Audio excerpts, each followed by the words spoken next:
players are ready. Ladies and gentlemen in the venue are...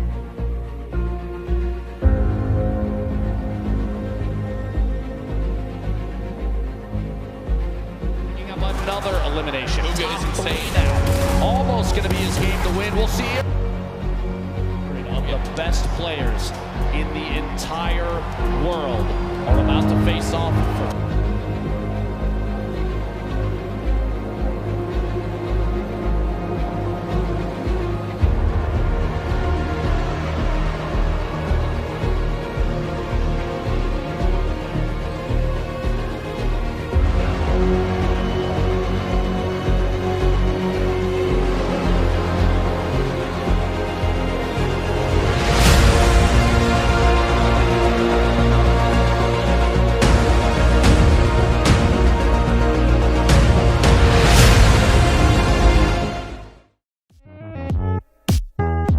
Les athlètes dans les sports, pour moi, sont considérés comme des vrais athlètes car on a tous le même désir de gagner. J'ai une équipe qui a les mêmes désirs que moi, on a un coach aussi qui nous aide.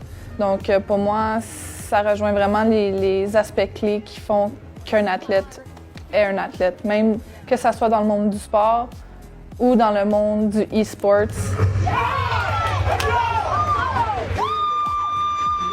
Et on peut pratiquer pendant 5-6 heures de temps par jour. Qu'est-ce qui est important pour un gamer, c'est vraiment d'avoir des réflexes rapides. C'est vraiment ce muscle-là qu'on entraîne pendant nos pratiques.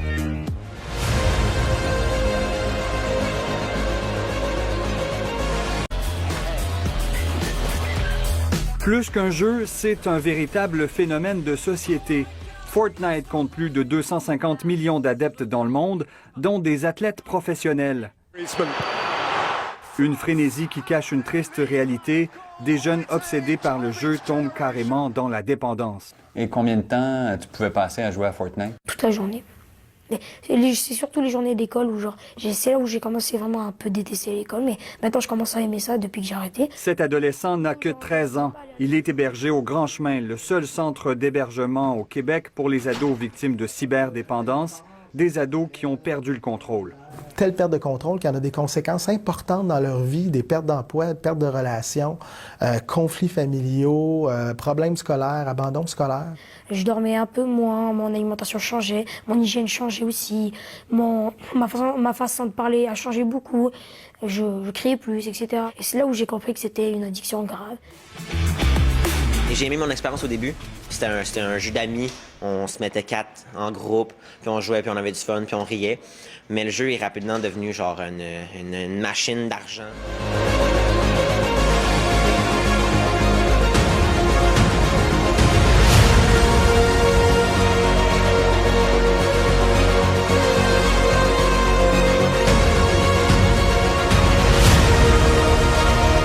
C'est vraiment important de créer un lien avec le jeune pour comprendre qu'est-ce qu'il fait et puis pour l'aider. Nous, on l'encadre ici, mais à la maison, ça doit se poursuivre.